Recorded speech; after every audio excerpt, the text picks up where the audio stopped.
Parce que l'art et la culture innovent aussi loin des villes, le magazine Champs Libres explore les initiatives étonnantes au cœur des campagnes de la Nouvelle-Aquitaine. Au sommaire de Champs Libres aujourd'hui, une escapade en Haute-Vienne, Dordogne et Gironde. Lorsque les enfants rencontrent des rockers, c'est la belle aventure proposée par Dasque et d'ailleurs, et c'est notre focus girondin. Alain Laboile photographie ses enfants dans la nature depuis 15 ans. Des images qui ont fait le tour du monde, la pépite de notre rubrique Vue. Troups dessine livres et BD depuis son village de Dordogne, quand il ne sillonne pas l'Asie, l'Amérique du Sud ou la Polynésie. Il nous dit tout depuis le bout du monde. Aussi surprenant qu'immanquable, le festival Hydraphonie, où comment musique et cinéma expérimental font leur entrée dans les églises périgourdines. Laissez-vous envoûter avant de plonger dans les eaux fraîches de la Dordogne en compagnie de la romancière Frédérique Niobé. Il existe des aventures artistiques qui font une réputation, le festival La Route du Cirque à Nexon est de celle-ci, notre grand format dédié aux meilleurs du cirque contemporain. Champs Libres, loin des villes, le magazine des arts et de la culture en Nouvelle-Aquitaine, ça commence.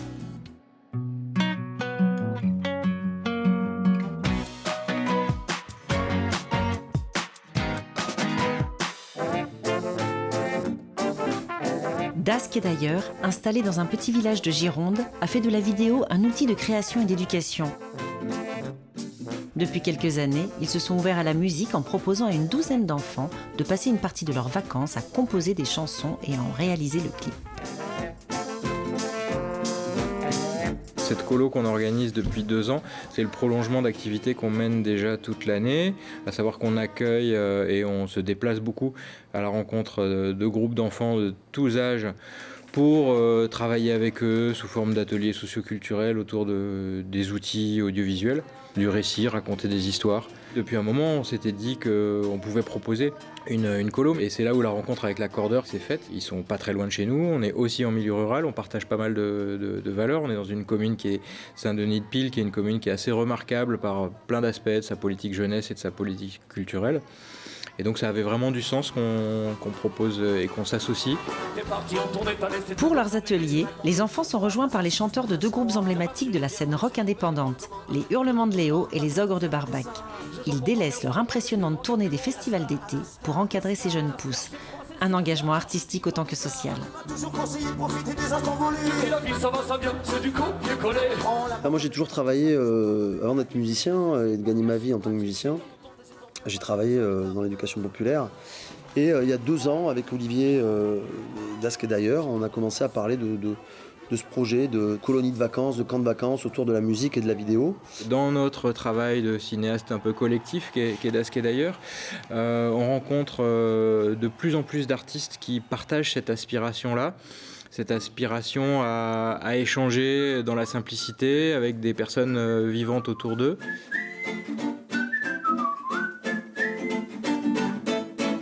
Dans le métier de la musique, il n'y a pas que être star et être connu et célèbre et reconnu. C'est en tout cas avant tout faire ce que nous on a toujours fait, c'est-à-dire de l'artisanat. Et à chaque fois qu'on me dit ça va le métier d'artiste, je dis non, moi je suis pas artiste, désolé, je suis artisan. 12e colo. Ouais, plein de colos. Depuis la salle de concert de l'Accordeur à Saint-Denis-de-Pile, musiciens professionnels et enfants composent, écrivent, interprètent et enregistrent leurs chansons. Mais même si c'est rigolo, avec tous mes potos, nous on fait cracher la solo. Ouais, c'est ça que je veux mettre. Mais se sont trompés. Qui pique. On nous donne à manger des merguez qui piquent. Et des chamallows chauds. Ils nous ont forcé à manger des légumes. On en garde, c'est vrai, une certaine amertume. Tout ce que l'on voulait, c'était friter le poulet. Mais la cuisinière les a fait cramer. Et même s'il fait trop chaud, la nuit pour faire dodo, c'est super la colo. On vire les micros. On est là pour un chaud, c'est la colo. Notre engagement avec les ogres, il est là-dessus, c'est pas de l'éducation, c'est de la culture populaire. Tu viens, tu as un moment à passer, il faut le passer. Et il faut qu'il se passe des choses, voilà. Peu importe finalement le résultat, on n'est pas là pour produire du résultat. C'est la qualité de ce qu'on est en train de faire ensemble et de vivre ensemble. Voilà, c'est tout.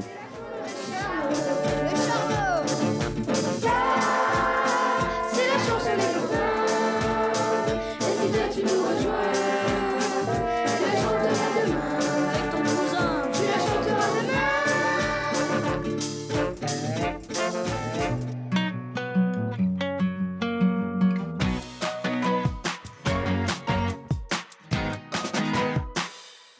Avec la rubrique Vue, découvrez l'univers d'un photographe. Dans la famille Laboile, il y a 6 enfants que le papa Alain photographie quasi quotidiennement depuis une quinzaine d'années. Jeux, exploration des forêts et rivières, conversations avec les animaux, Elliot, Oliana, Luna, Merlin, Dune et Nil ne sont jamais à court d'idées pour vivre en harmonie avec la nature. Grâce à ses enfants, Alain, lui, ne manque jamais d'inspiration pour ses prises de vue. Rien n'est posé, tout est pris sur le vif dans le jardin familial situé quelque part dans la campagne girondine. Je photographie ce qu'il y a devant mes yeux, se plaît à dire l'artiste qui sait si bien capter l'intemporalité et l'universalité de l'enfance.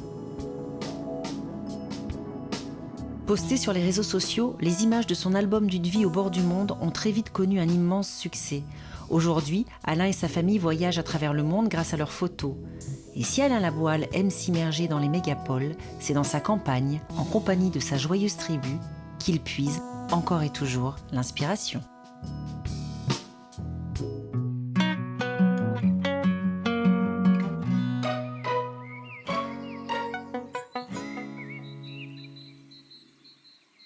Le monde entier a rendez-vous à Sidrac de Ribérac, dans l'atelier du dessinateur Troups, grand voyageur du bout du monde.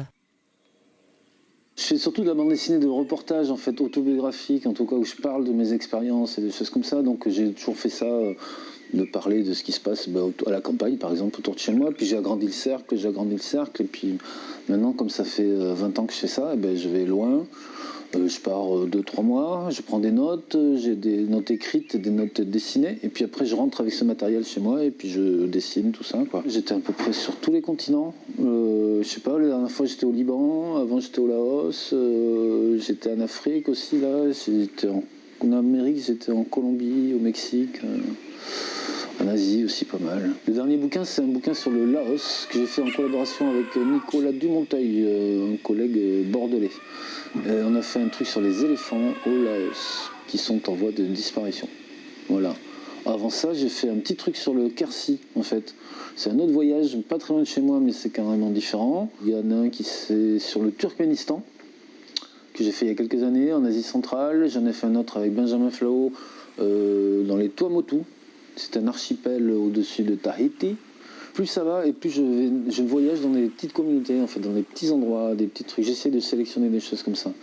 Et en fait, là où j'habite en Dordogne, c'est une petite communauté aussi. C'est une petite tribu, un petit village où tout le monde se connaît, quoi. Ça me parle beaucoup plus que d'aller à Tokyo ou d'aller à Beyrouth ou d'aller à New York, qui sont globalement les mêmes choses un petit peu pour moi. Ça manque de finesse, en fait, les villes.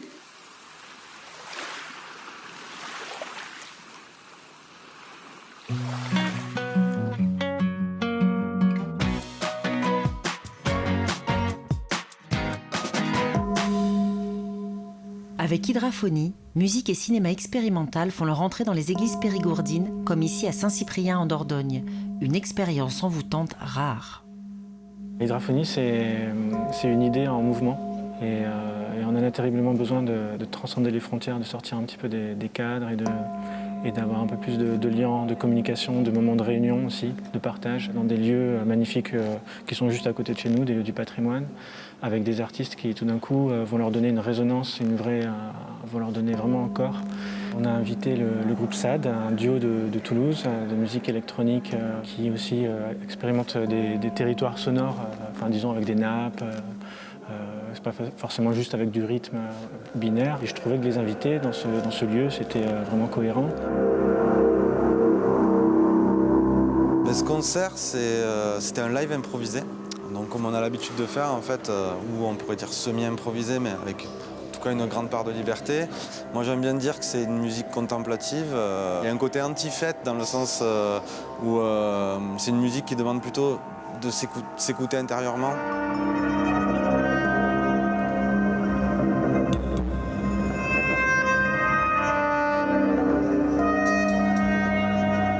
J'aurais pu faire ce projet à la capitale et c'est sûr que j'aurais eu du succès, je pense. Et en fait, j'ai aussi un amour pour les gens ici.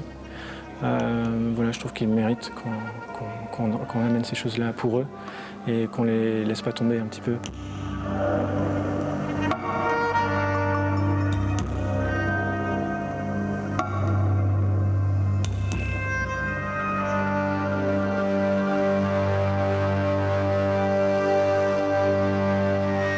festival est pas centré que sur la musique en fait. C'est l'ADN du festival en fait, de s'intéresser à des gens qui travaillent déjà avec plusieurs médiums. Donc l'image en mouvement, mais vraiment montrée dans le cadre d'une performance comme un concert en fait. Après les nappes planantes du groupe Saad, cap sur Sarlat où le festival présente Hyper Soleil, un étonnant voyage musical et visuel. Cette année, on a eu Jacques Perconte, qui est un pionnier dans l'image numérique en France et au niveau international. Et en fait, l'idée aussi, voilà, c'est de tirer un peu, je ne sais pas si on peut dire ça comme ça, mais tirer vers le haut. Hyper Soleil, c'est un live audiovisuel qu'on a créé en 2015 à la Gaîté Lyrique et à la Cinémathèque française, que je fais avec Jean-Benoît Dunkel. Jean-Benoît Dunkel fait partie de ce super projet, ce super groupe musical électronique R. C'est un groupe que le monde entier nous envie en France. Donc on est content de l'avoir, pour une petite parenthèse, à Hydraphonie cette année dans le Périgord. C'est un honneur en fait qu'il nous fait.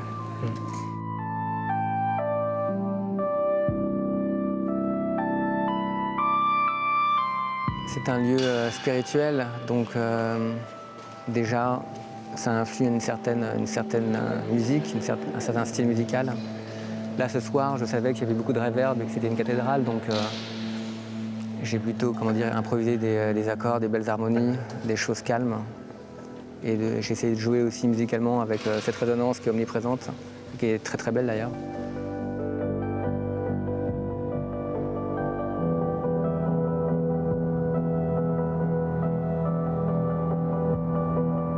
Important pour moi que ce projet, c'est des choses qui se passent dans les grandes villes, à Berlin, New York, Londres, Paris. C'est pourquoi pas les déplacer un peu les habitudes de parcours de ces artistes. Pourquoi pas faire un détour par le Périgord. Et je m'étais dit qu'ils ne seraient pas mécontents de venir ici, parce qu'on a plein d'atouts, des paysages magnifiques. C'est un moment d'inspiration aussi d'être ici.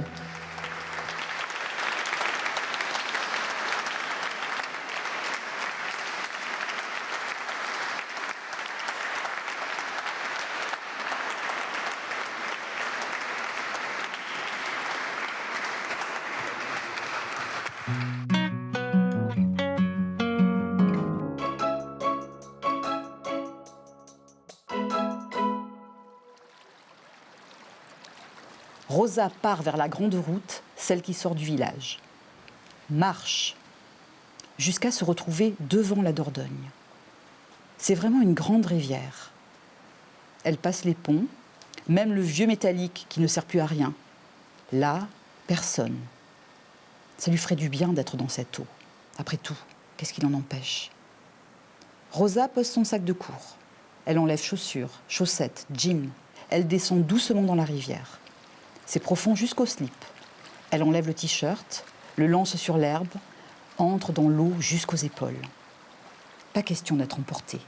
J'ai choisi le livre de Frédéric Niobé qui s'intitule « Trop loin la mer ». Cet ouvrage, il a été écrit lorsque Frédéric Niobé était en résidence à Belvès. Et dans ce livre, elle raconte l'histoire d'une jeune fille qui est dans une famille d'accueil et qui va devoir s'habituer aux conditions de la famille d'accueil. Cette jeune fille s'appelle Rosa. Quand elle était en résidence, Frédéric avait habité à Saint-Cyprien, et Saint-Cyprien se trouve au bord de la Dordogne. Donc le personnage principal de ce roman vit du côté de Saint-Cyprien, même si c'est jamais dit. Et cette jeune fille est interpellée par cette rivière qui est à la fois vive, puissante, grande, qui, quelque part, a cette fonction un peu de purification, de nettoyage, parce que cette petite, elle se sent salie par la vie. Et la rivière l'amène à se nettoyer de l'intérieur.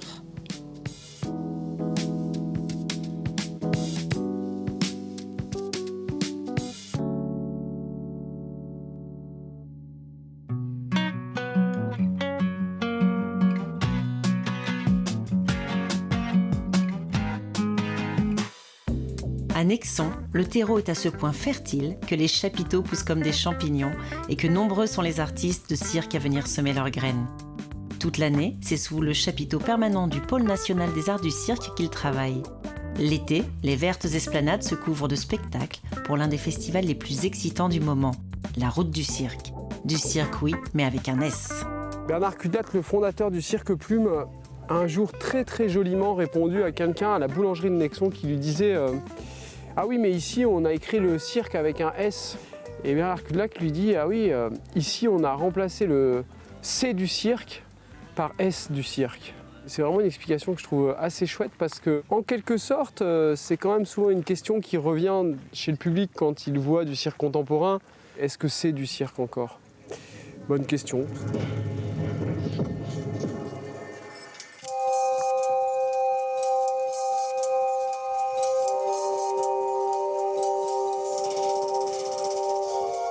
Je viens à Nexon depuis très longtemps en fait, et c'est un lieu assez magique.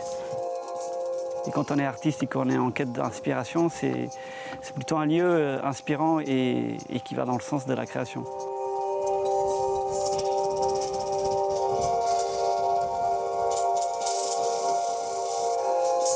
C'est l'occasion pour le public voilà, de revoir Joao dans une chorégraphie qui est un peu une chorégraphie de ses débuts, où il allait à l'essentiel de son travail, monter, descendre, et il le fait tellement, avec tellement de grâce.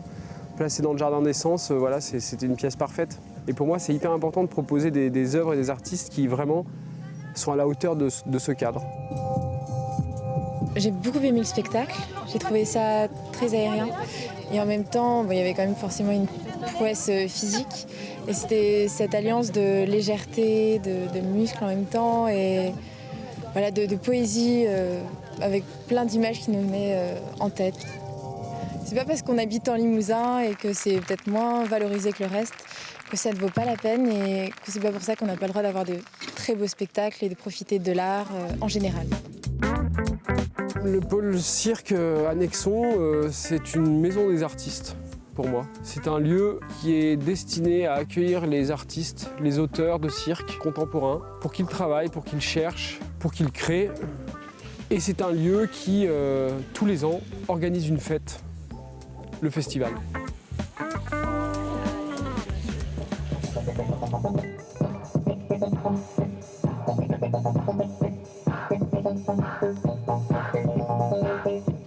Moi, ce qui me motive à monter sur scène, c'est de parler de cette capacité qu'a l'homme à s'autodétruire en permanence.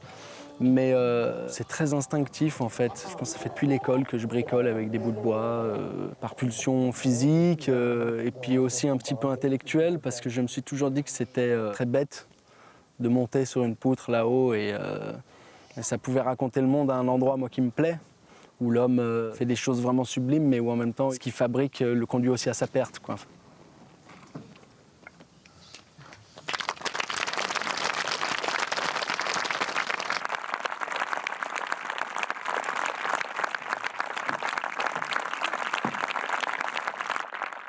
C'est quand même quelque chose de très fort. C'est Annie Fratellini qui a fondé ce projet ici il y a une trentaine d'années.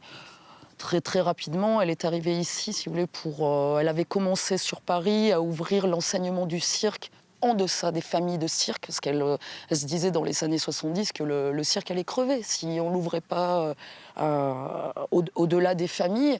Et elle a voulu ici ouvrir des stages d'été, et elle a commencé déjà. Voilà, ça a été une des ouvertures qui a fait que le nouveau cirque, on disait ça à l'époque, maintenant on dit le cirque contemporain, un peu a explosé, quoi.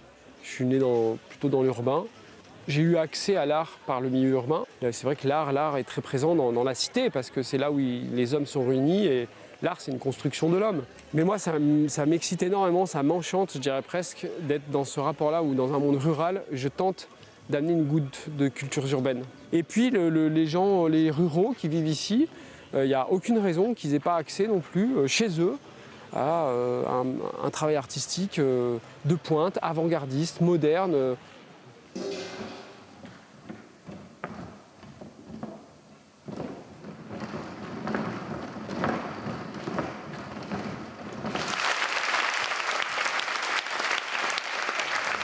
Pour moi, c'est plus que des virtuoses, ce sont les gens qui aujourd'hui ouvrent la voie avec cet agrès, qui ont créé avec cet agrès.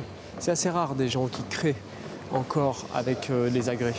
C'est quelque chose, on fait peut-être pas beaucoup de fois d'ailleurs dans une vie. Et on vient d'assister à leur premier spectacle, qui est le fruit de tout leur parcours ensemble. Ils ont beau être jeunes, c'est plein de maturité. On a 2 virtuoses face à nous, mais il ne s'agit pas de ça en fait. Il s'agit d'autre chose, d'un peu plus. Et ce petit supplément d'âme fait pour moi qu'on atteint une œuvre d'art.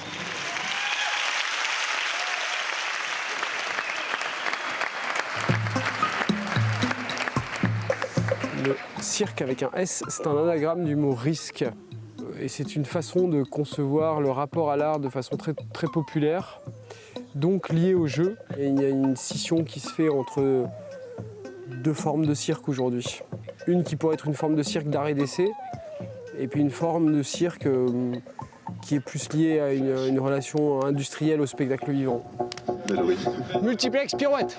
C'est pas qu'ils disent des conneries, mais c'est que ça commence à me gaver. Flash, pirouette. Toute la journée, me parler. Dans le retour.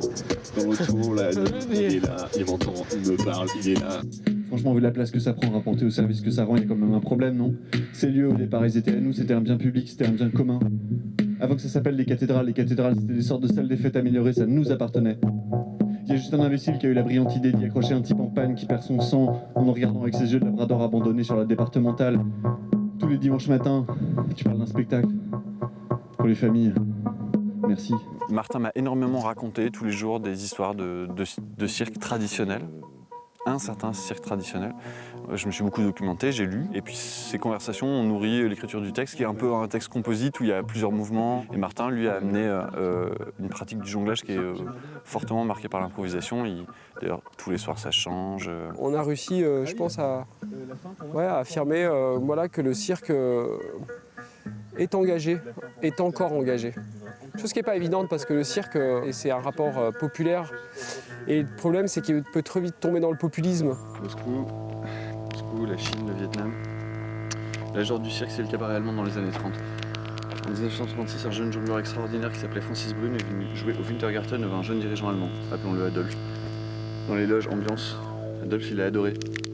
Alors il n'y aura pas de numéro, parce qu'il n'y aura pas de roulement de tambour pour l'introduire, parce qu'il n'y aura pas de musique militaire. Parce que oui, la plupart des thèmes musicaux du cirque traditionnel sont des musiques qui ont été conçues pour envoyer les gens se faire découper en rondelles au front. Ça permet de révéler certaines choses sur le cirque qu'on dit traditionnel, mais dans tous les cas sur un certain cirque, le cirque à papa, comme on dit.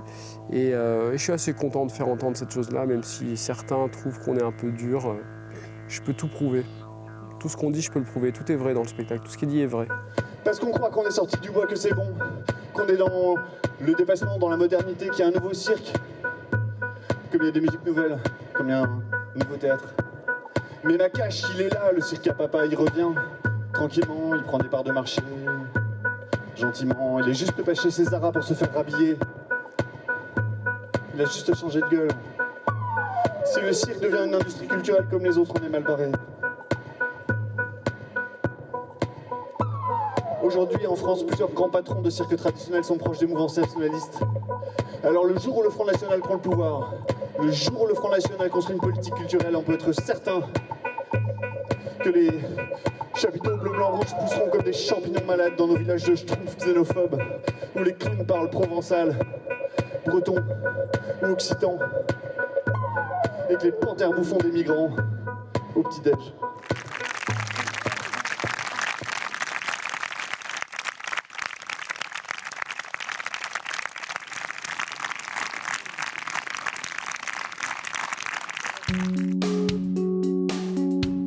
Dans le prochain numéro de Chant Libre, focus sur les cigales, la face cachée de l'incontournable festival Musique à la rue de Luxeuil.